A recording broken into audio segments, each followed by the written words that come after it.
तो हेलो दोस्तों नोट.जेएस की सीरीज में आप लोगों का स्वागत है। मेरा नाम है अभिषेक। आज की वीडियो में हम बात करेंगे अपने लॉगिन की एपीआई के बारे में। दोस्तों पिछली वीडियो में मैंने आप लोगों को बताया था कि साइनअप की एपीआई को किस तरह से बनाते हैं। आप लोगों को एमबीसी पैटर्न का यूज़ करके साइनअप की एपीआई को बनाया था मैंने।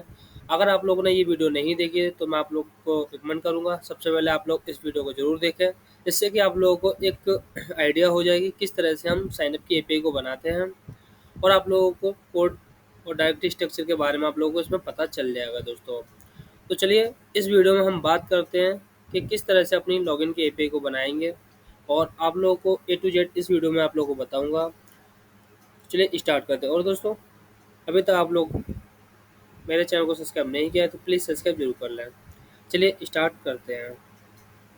तो ये मेरा पुराना वही कोड है जिसमें मैंने आप लोगों को साइनअप की एपीआई के बारे में बताया था, एमबीसी पैटर्न के बारे में बताया था। तो मैं इसी को यूज़ करूँगा यहाँ पे, इसी प्रोजेक्ट को। तो चलिए यहाँ पर बात करते हैं। हमारे एसआरसी फ़ोल्डर जो बनाया था, इस एसआरसी फ़ोल्डर के अंदर मैंने अपने कॉन्फ़िग की फ़ाइल, कंट्रोलर्स और मिडलवेयर, मॉडल्स, राउट सारे इसी के अंदर बनाए थे दोस्तों। यही एमबीसी का पैटर्न जो डायरेक्टरी स्ट्रक्चर होता है दोस्तों, यही होता है दोस्तों। तो अब हम क्या करना है, हमको अपनी लॉगिन की एपीआई हमें बनानी है। तो सबसे पहले हमको आ जाना है अपने कंट्रोलर पर। कंट्रोलर पर आ जाने के बाद दोस्तों आप लोगों को यहाँ पर देखा कि यहाँ पर मैंने ये मॉडल डॉट एक्सपोर्ट करके एक रजिस्टर जो हमने एपीआई बनाई थी इसको एक्सपोर्ट किया है। अब मैं इसी में अपने लॉगिन की एपीआई को बनाऊंगा। तो यहाँ पर देखिए इसका जो बैकेट है यहाँ एंड हो रहा है। यहाँ से मैं लॉगिन की एपीआई को बनाता हूँ। तो मैं एक असिंक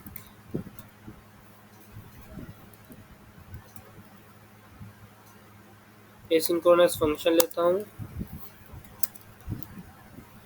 और एक एरो फंक्शन बना लेता हूँ यहाँ पर। सबसे पहले दोस्तों यहाँ पर मुझे अपने ईमेल आईडी और पासवर्ड की ज़रूरत होगी, जिससे कि मैं उस यूज़र को लॉगिन कराऊंगा। तो सबसे पहले मैं एक ईमेल आईडी और पासवर्ड यूज़र से बॉडी पैरामीटर के थ्रू ले लेता हूँ। तो वो किस तरह से हम यहाँ पर लेंगे, मैं सबसे पहले रिक्वेस्ट डॉट बॉडी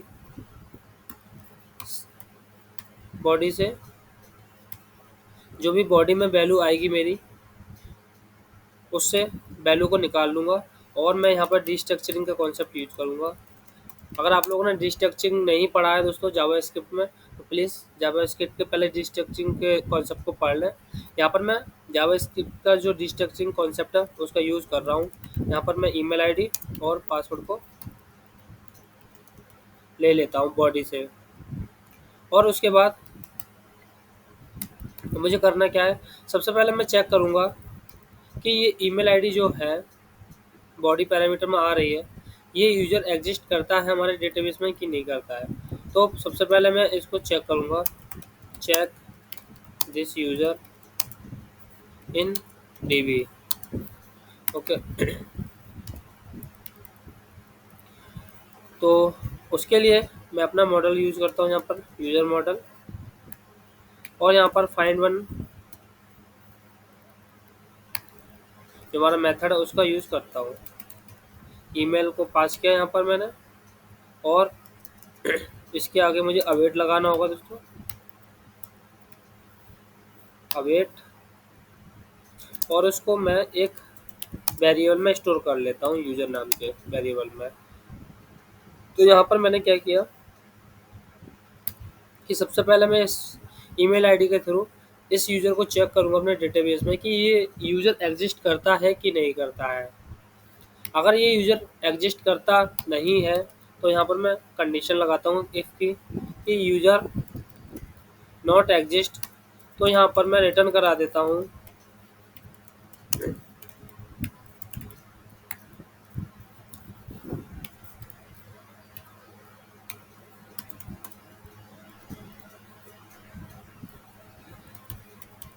सक्सेस में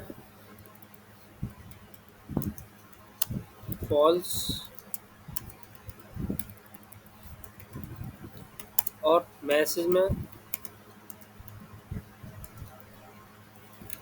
दिस यूज़र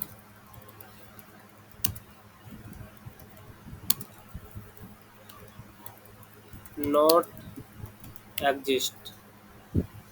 ओके, तो यहाँ पर मैंने कंडीशन चेक कर ली कि अगर ये यूज़र एग्जिस्ट करता नहीं है हमारे डेटाबेस में, तो यहाँ पर मैं रिटर्न करा दूंगा रिस्पॉन्स कि ये यूज़र एग्जिस्ट नहीं करता है हमारा। अगर ये यूज़र एग्जिस्ट करता है डेटाबेस में, तो उसके बाद मैं इस जो वेरिएबल है यूज़र वाला, इसमें मैंने स्टोर करा लिए सारी वैल्यू, फैच होकर आ जाएगा डेटा। अब मुझे अपने पासवर्ड को भी चेक कराना है, तो यहाँ पर मैं चेक कराऊंगा check password if user dot password, अगर पासवर्ड जो मैं बॉडी पैरामीटर से पास कर रहा हूँ इसके इक्वल नहीं है, रिटर्न कराऊंगा रिस्पॉन्स स्टेटस 401 डॉट जेसन,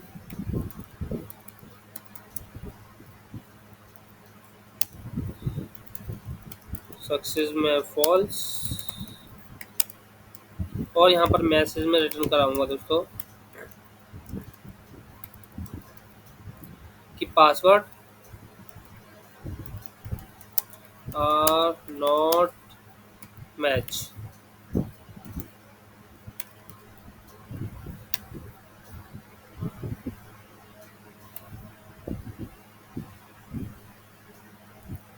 अगर ये सारा कुछ हमारी प्रॉपर कंडीशन चलती है, अगर पासवर्ड मैच करता है यहाँ पर हमारा, तो मैं यहाँ का क्या करूँगा कि एक टोकन जनरेट कराऊंगा।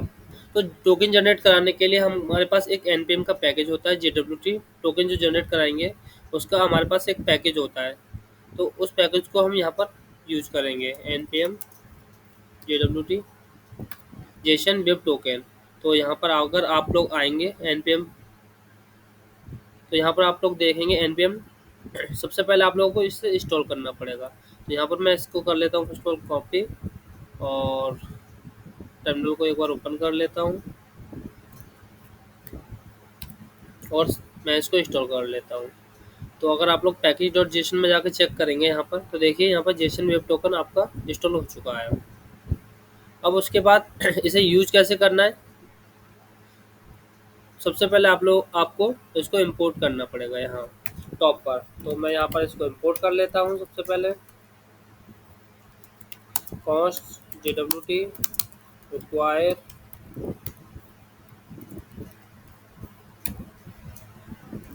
और यहाँ पर इन्होंने इम्प्लीमेंट भी बताया, देखिए ये आप इस तरह से इसे इंपोर्ट कर सकते हैं। और उसके बाद इसे यूज कैसे करना है, तो आप लोग स्क्रॉल डाउन करेंगे नीचे, तो उन्होंने बताया देखिए JWT.sign। तो यहाँ पर क्या करेगा, आप यूजर की इंफॉर्मेशन देंगे और उसके साथ आप लोग कोई सीक्रेट की देंगे, तो एक आपको ये टोकन जनरेट करके दे देगा। अगर आप लोग चाहते हैं कि आपके टोकन में एक्सपायरी टाइम लगाना है, आपको मान लीजिए आपको टोकन को एक्सपायर करना है आधा घंटे बाद या 1 घंटे बाद, या आप लोग चाहते हैं कि 1 दिन बाद आपका टोकन एक्सपायर हो, तो आप लोग उसको किस तरह से करेंगे, आप लोग स्क्रॉल डाउन करेंगे, यहाँ पर देखिए इन्होंने सारा कुछ अच्छे से एक्सप्लेन करके बताया है यहाँ पर। तो मैं इसको यहाँ से कॉपी करता हूँ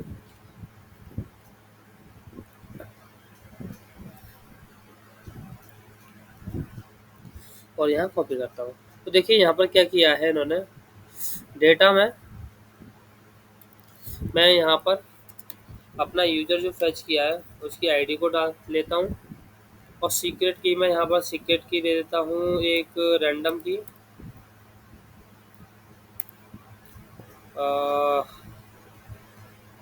रैंडम की दे देता हूँ एक सीक्रेट की।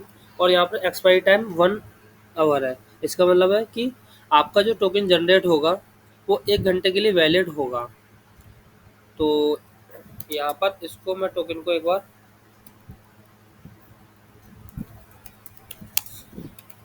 एक वेरिएबल में सेव भी करा लेता हूँ। टोकन जनरेट करा लिया, उसके बाद अगर ये सारी कंडीशन हमारी ट्रू चलती है, तो मैं इसको रिस्पॉन्स को रिटर्न करा दूंगा।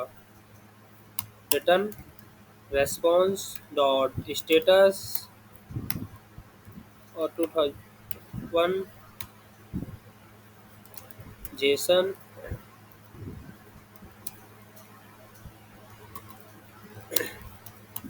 ट्रू। मैसेज में यहाँ पर एक पास कर देता हूँ मैसेज कि यूज़र लॉगिन सक्सेसफुली, और उसके बाद यहाँ पर मैं टोकन पास कर देता हूँ जो हमने जनरेट किया है ये।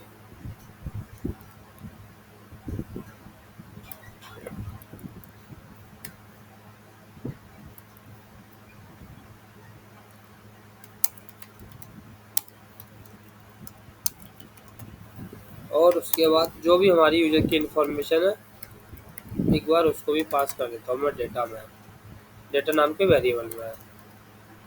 ठीक है, चलिए मैं इसको करता हूँ सेव। अब हमको इसका राउट भी बनाना है इस एपीआई का, तो मैं सबसे पहले आ जाता हूँ अपने राउट वाले फोल्डर में, और यहाँ पर यूज़र राउट है जो हमारा। तो यहाँ पर देखिए यूज़र कंट्रोलर हमारा ऑलरेडी कनेक्ट है। यहाँ पर मुझे इंपोर्ट कर लेना है बस अपना लॉगिन वाला राउट। इसको करता हूँ कॉपी में, यहाँ रिप्लेस करता हूँ और इसका नाम भी एक बार चेंज कर लेता हूँ लॉगिन। अब हमारा राउट भी बन चुका है। अब हमको इसको टेस्ट करना है, तो मैं यहाँ पर थंडर क्लाइंट ओपन कर लेता हूँ अपने वीएस कोड पे, और हमारा प्रोजेक्ट जो है सबसे पहले मैं इसको npm स्टार्ट कर लेता हूँ एक बार। तो यहाँ पर देखिए हमारा जो प्रोजेक्ट है 4545 पोर्ट पर चल रहा है। तो मैं एक बार इसको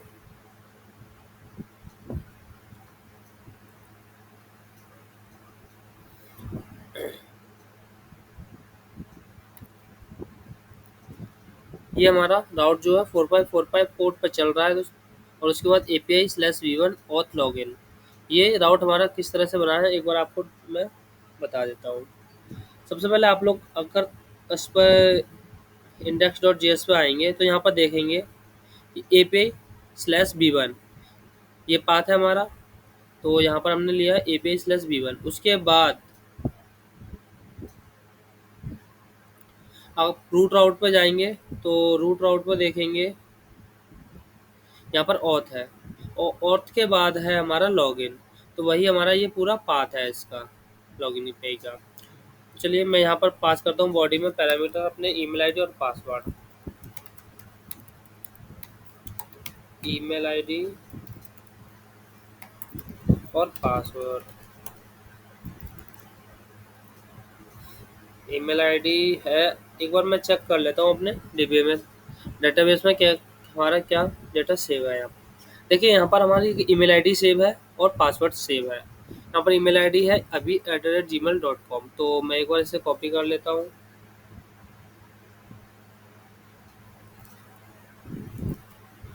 और उसके बाद पासवर्ड यहाँ पर मेरा है temp@123।